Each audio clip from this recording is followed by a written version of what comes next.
Te doy el extremo de una cuerda dorada. Tan solo enróllala hasta hacerla un ovillo. Te llevará a la puerta del cielo construida en el muro de Jerusalén. Blake. En las siguientes redacciones, he tratado de indicar ciertas maneras de acercarse al entendimiento de la Biblia y a la realización de tus sueños. Muchos de los que disfrutan los viejos y familiares versículos de las Escrituras son desalentados cuando ellos mismos tratan de leer la Biblia como leerían cualquier otro libro.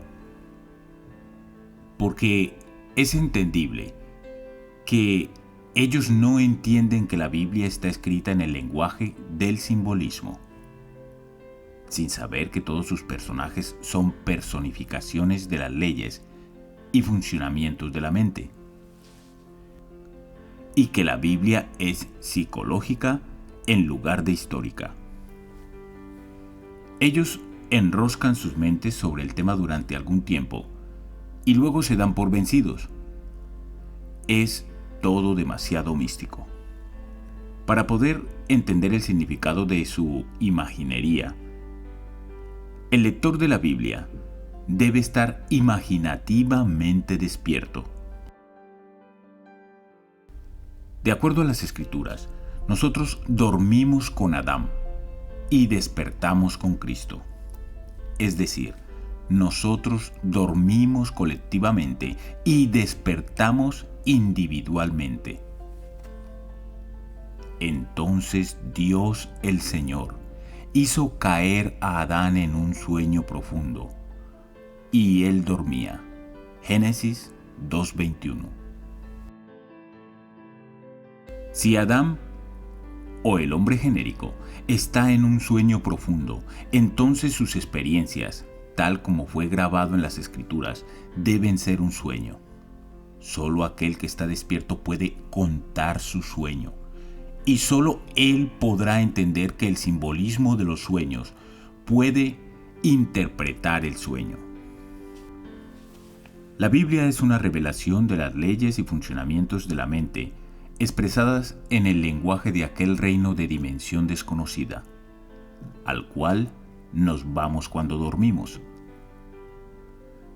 Dado que aquel lenguaje simbólico de este reino de dimensión desconocida es prácticamente el mismo para todos los hombres, los recientes exploradores de este reino, la imaginación humana, lo llaman el inconsciente colectivo. El propósito de este audio no es darte definiciones completas de los símbolos bíblicos. Todo lo que espero lograr es indicar el camino por el cual tengas más probabilidades de éxito en realizar tus deseos. Todas las cosas que desees pueden ser obtenidas solo a través del consciente ejercicio voluntario de la imaginación, en directa obediencia a las leyes de la mente. En algún lugar dentro de este reino de la imaginación existe un estado de ánimo, un sentimiento del deseo cumplido, que, si se lo apropia, significa el éxito para ti. Este reino, este Edén, tu imaginación, es más vasto de lo que conoces y recompensa a la exploración. Te doy el extremo de una cuerda dorada. Tú debes enrollarla hasta hacerla un ovillo. Hablemos de los 4 poderosos. Salía del Edén un río para regar el huerto, y de allí se repartía en 4 brazos. Génesis 2:10. Cada uno tenía 4 caras. Ezequiel 10:14. Yo veo 4 hombres sueltos que se pasean en medio del fuego sin sufrir ningún daño, y el aspecto de 4 es semejante al Hijo de Dios. Daniel 3:25. 4 poderosos que están en cada hombre. Blake. Los 4 poderosos constituyen la yoidad del hombre, o Dios en el hombre. Existen 4 poderosos en cada hombre. Pero estos 4 poderosos no son 4 seres separados el uno del otro como lo están los dedos de sus manos. Podemos entender mejor los 4 poderosos al compararlos con los 4 personajes más importantes en la producción de una obra teatral. Todo el mundo es un escenario, y todos los hombres y mujeres son meramente actores. Tienen sus salidas y sus entradas, y un hombre en su tiempo interpreta muchos roles. Sacado de la obra Como a ti te guste, Acto 2, Escena 7 de William Shakespeare. El productor, el autor, el director y el actor son los 4 personajes más importantes en la producción de una obra. En el drama de la vida, la función del productor es sugerir el tema de la obra. Esto lo hace en la forma de un deseo, como por ejemplo, desearía ser exitoso, desearía poder hacer un viaje, desearía estar casado, y así sucesivamente. Pero para aparecer en el escenario del mundo, estos temas generales deben ser especificados de alguna manera y trabajados en detalle. No es suficiente decir desearía ser exitoso, es muy ambiguo. ¿Éxito en qué? Sin embargo, el primer poderoso solo sugiere un tema. La dramatización del tema se la deja a la originalidad del segundo poderoso, el autor. Al dramatizar el tema, el autor escribe solo la última escena de la obra, pero esta escena la escribe en detalle. La escena debe dramatizar el deseo cumplido. Mentalmente, él construye una escena lo más parecido a la vida real, de lo que experimentaría si ya hubiese realizado su deseo. Cuando la escena es claramente visualizada, el trabajo del autor ya está hecho.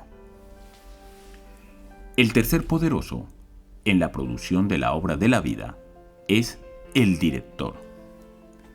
La tarea del director es vigilar que el actor permanezca fiel al guión y hacerlo practicar una y otra vez hasta que se haga natural en su rol.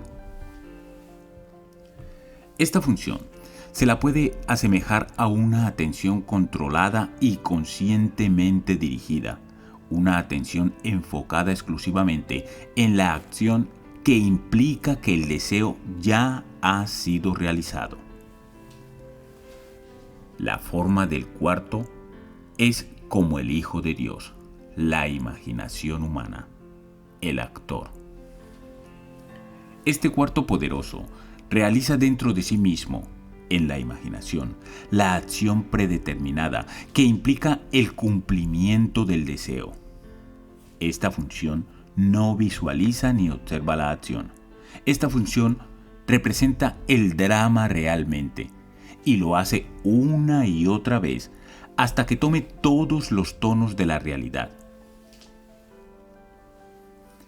Sin la visión dramatizada del deseo cumplido, el tema permanece como un mero tema y duerme por siempre en los vastos aposentos de los temas aún no nacidos. Y así también, sin la atención cooperante, obediente y a la visión dramatizada del deseo cumplido, podrá la visión percibida obtener realidad materializada.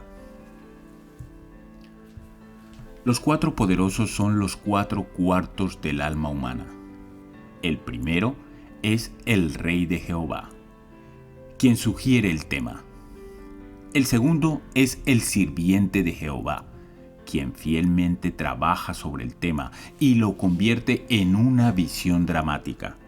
El tercero es el hombre de Jehová, quien fue atento y obediente a la visión del deseo cumplido, quien trae a la divagante imaginación de vuelta hacia el guión. La forma del cuarto es Jehová mismo, quien representa el tema dramatizado en el escenario de la mente.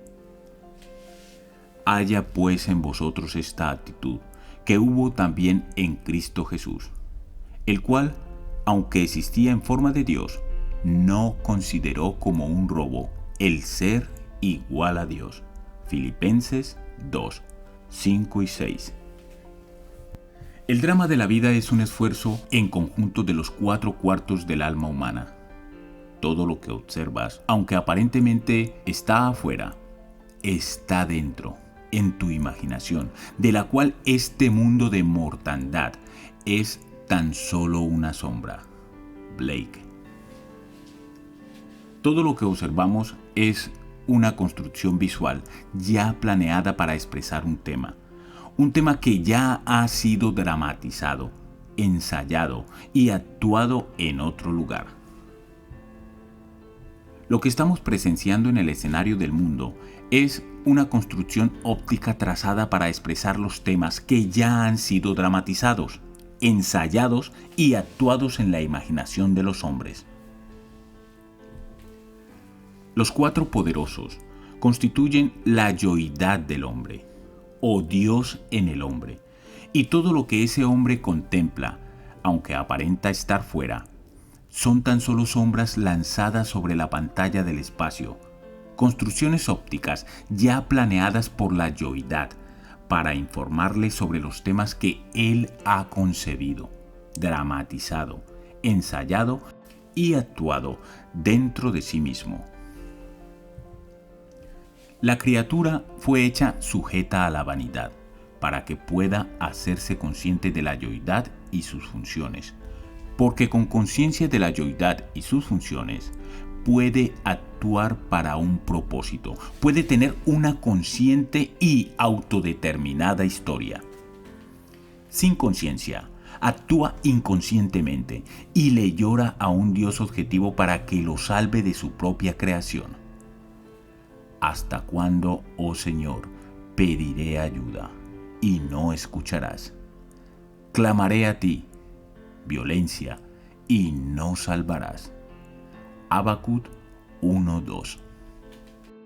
Cuando el hombre descubre que la vida es una obra la cual él mismo está escribiendo conscientemente o inconscientemente, él dejará la ciega autotortura de juzgar a los demás. En vez de eso, él reescribirá la obra para moldear a su ideal, porque se dará cuenta que todos los cambios en la obra deben venir de la cooperación de los 4 poderosos dentro de sí mismo. Ellos solos pueden alterar el guión y producir el cambio.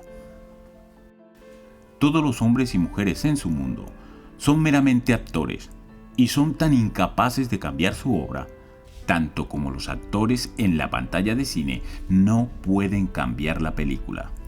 El cambio deseado debe ser concebido, dramatizado, ensayado y actuado en el teatro de su mente. Cuando la 4ª función, la imaginación, haya cumplido su tarea de ensayar la versión revisada de la obra hasta que sea natural, entonces ahí se abrirá el telón sobre este mundo de apariencia tan sólida, y el 4º poderoso dará una sombra de la verdadera obra sobre la pantalla del espacio. Los hombres y mujeres actuarán su papel automáticamente para producir el cumplimiento del tema dramatizado. Los actores, a causa de sus varios roles en el drama del mundo, se hacen relevantes en el tema dramatizado del individuo, y porque son relevantes, son atraídos a su trama. Actuarán sus roles, fielmente creyendo todo ese tiempo que son ellos mismos quienes iniciaron los roles que ahora actúan. Como tú, oh Padre, estás en mí y yo en ti, yo en ellos y tú en mí. Juan 17, 21 y 23. Yo estoy involucrado en la humanidad. Somos uno. Todos estamos actuando los 4 roles de productor, autor, director y actor en el drama de la vida. Algunos de nosotros lo hacemos conscientemente, otros inconscientemente. Es necesario que lo hagamos conscientemente. Solo de esta manera podemos estar seguros de un final perfecto para nuestra obra. Y así entenderemos por qué debemos estar conscientes de nuestras 4 funciones del único Dios dentro de nosotros, para que tengamos la compañía de Dios como sus hijos. El hombre no debería quedar como hombre. Sus objetivos deberían ser más altos, porque Dios solo aceptará a dioses como compañía. Angelus Silesius. En enero de 1946, llevé a mi esposa y a mi pequeña hija a Barbados, en las Indias Occidentales Británicas, para unas vacaciones. Sin saber que había dificultad en conseguir un pasaje de vuelta, no reservé nuestros billetes al salir de Nueva York. Al llegar a Barbados, descubrí que solo habían 2 barcos haciendo este trayecto, uno de Boston y otro de Nueva York. Me dijeron que no había lugar disponible en ninguno de los barcos antes de septiembre. Como yo tenía compromisos en Nueva York en la primera semana de mayo, puse mi nombre en la larga lista de espera para la navegación en abril. Unos días después, el barco de Nueva York estaba anclado en el puerto. Lo observé muy cuidadosamente y decidí que este era el barco que deberíamos tomar. Volví a mi hotel y determiné una acción interna que sería mía si estuviéramos realmente zarpando en ese barco. Me senté en una silla en mi habitación para perderme a mí mismo en esta acción imaginativa. En Barbados, tomamos una lancha a motor o un bote de remo hasta el puerto profundo al embarcarnos en un barco a vapor más grande. Yo sabía que debía captar el sentimiento de que estábamos zarpando en ese barco. Elegí la acción interna de pisar sobre la lancha y subirme a la rampa del barco. La primera vez que intenté, mi atención divagaba luego de haber llegado a la cima de la rampa. Me traía de regreso abajo y lo intentaba una y otra vez. No recuerdo cuántas veces hice esta acción en mi imaginación, hasta que alcancé a llegar a la cubierta del barco y miré atrás hacia el puerto con el sentimiento agridulce de partir. Estaba feliz de estar volviendo a mi hogar en Nueva York, pero nostálgico al decir adiós a la amada isla y a nuestra familia y amigos. Sí, recuerdo que en uno de mis muchos intentos de caminar sobre la rampa en el sentimiento de que estaba partiendo, me quedé dormido. Luego de despertarme, continué con mis usuales actividades sociales del día y la noche. A la mañana siguiente, recibí una llamada de la compañía del barco a vapor, solicitándome que vaya a la oficina y retire nuestros tickets para la navegación de abril.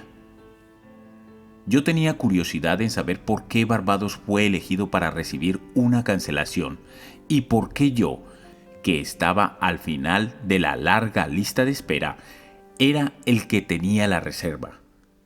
Pero todo lo que esa representante podía decirme era que habían recibido un cable esa mañana desde Nueva York, ofreciendo pasaje para 3.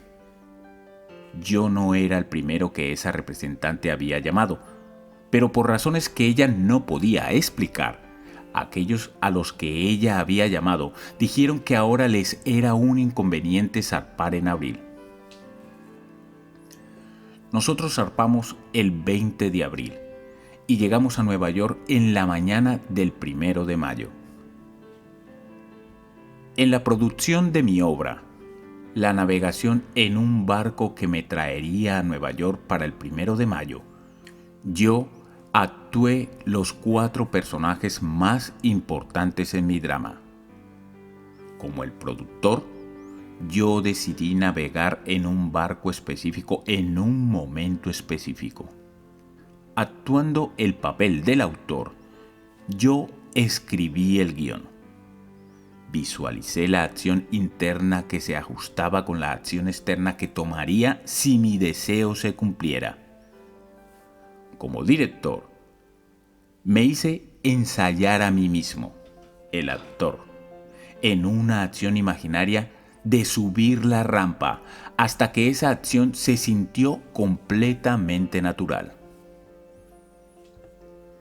Una vez que esto fue hecho, eventos y personas se movieron rápidamente para ajustarse en el mundo externo, a la obra que yo había construido y representado en mi imaginación.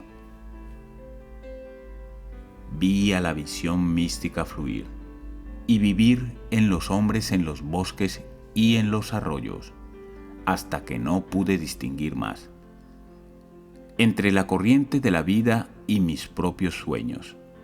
George William Russell.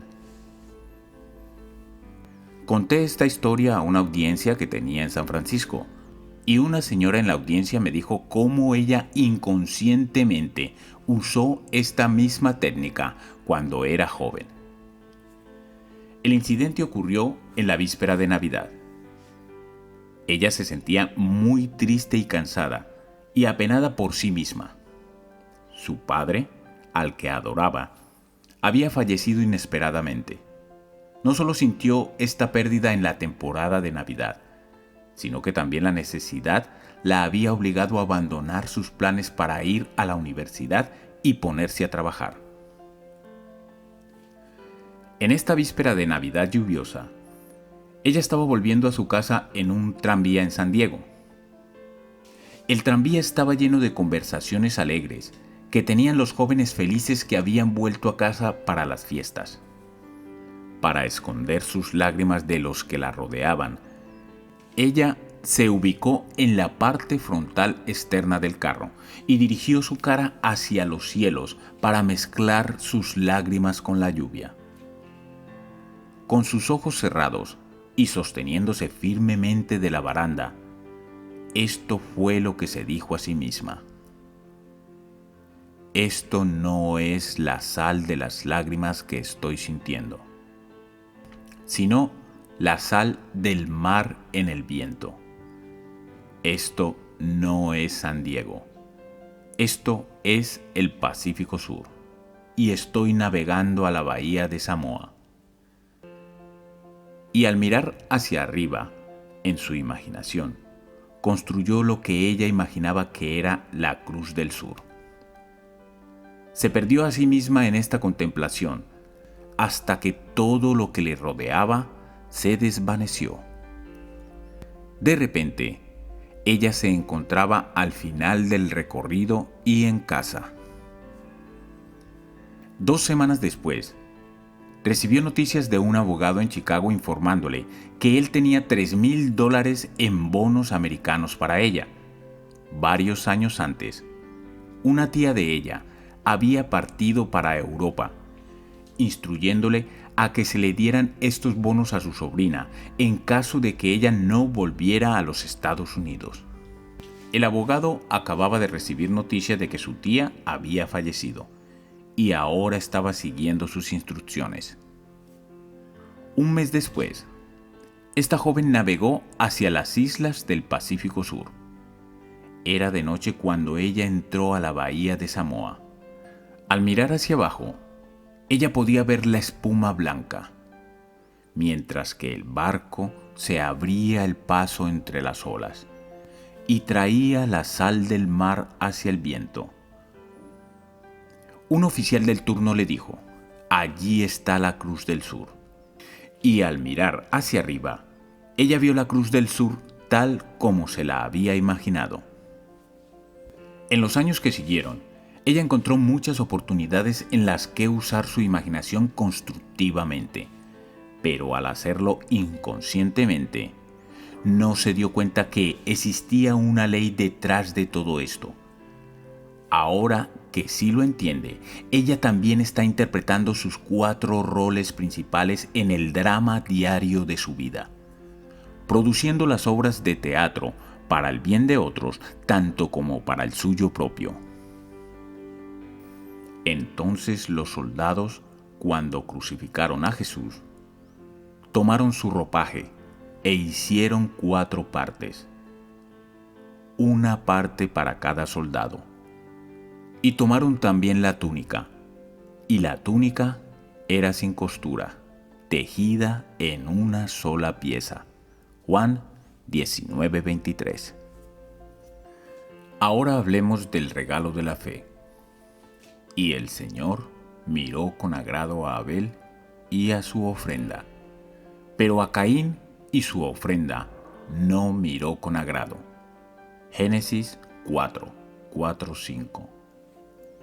Si buscamos en las Escrituras, nos daremos cuenta que hay un significado mucho más profundo en el versículo mencionado anteriormente que aquel que una lectura literal podría darnos. El Señor no es otro más que tu propia conciencia. Y diles a los hijos de Israel, yo soy. Me ha enviado a ustedes. Éxodo 3:14. Yo soy es la autodefinición del Señor. Caín y Abel, como los nietos del Señor, pueden ser solo personificaciones de 2 funciones distintivas de tu propia conciencia. El autor está realmente interesado en mostrar los 2 estados contradictorios del alma humana. Y usó a 2 hermanos para mostrar estos estados. Los 2 estados representaban las 2 perspectivas distintas en el mundo que poseen todos. Una es la percepción limitada de los sentidos y la otra es una visión imaginativa del mundo. Caín, la primera perspectiva, es un sometimiento pasivo a las apariencias y una aceptación de la vida en las bases del mundo externo. Una perspectiva que inevitablemente nos lleva a un anhelo insatisfecho o a una complacencia con desilusión. Abel, la segunda perspectiva, es una visión de deseo cumplido, elevando al hombre por arriba de la evidencia de los sentidos, a ese estado de alivio donde él ya no anhela al deseo. La ignorancia de la primera perspectiva es un alma en llamas. El conocimiento de la segunda perspectiva es el ala por la cual volamos a los cielos del deseo cumplido. Venid, comed de mi pan y bebed del vino que he mezclado. Abandonad la necesidad y viviréis. Proverbios 9:5-6. En la epístola de los Hebreos, el escritor nos dice que la ofrenda de Abel fue la fe, y como declara el autor, sin fe es imposible agradar a Dios. Hebreos 11:6. Ahora bien, la fe es la sustancia de lo que se espera, la evidencia de lo que no se ve. Por la fe, entendemos que los mundos fueron preparados por la palabra de Dios, de modo que lo que se ve no fue hecho de cosas visibles. Hebreos 11:1-3. Caín ofrece la evidencia de los sentidos, lo cual la conciencia, el Señor, rechaza. Porque la aceptación de este regalo como un molde para el futuro significa la fijación y perpetuación del estado presente para siempre. El enfermo seguirá enfermo, el pobre seguirá pobre, el ladrón seguirá siendo ladrón, el asesino un asesino y así sucesivamente, sin esperanza de redención. El Señor, o conciencia, no siente agrado por tal uso pasivo de la imaginación, que es el regalo de Caín. Él se deleita en el regalo de Abel, el activo, voluntario y amoroso ejercicio de la imaginación en representación del hombre, para sí mismo y para otros. Deja que diga el débil, yo soy fuerte. Joel 3:10. Deja que el hombre ignore las apariencias y declare ser el hombre que quiere ser.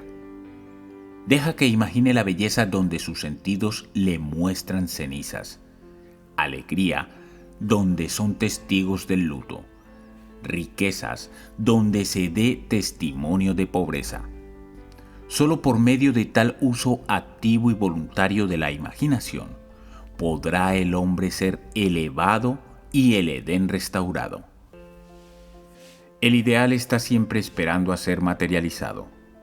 Pero a menos que nosotros mismos ofrezcamos el ideal al Señor, nuestra conciencia, asumiendo que ya somos aquello que deseamos encarnar, este será incapaz de nacer.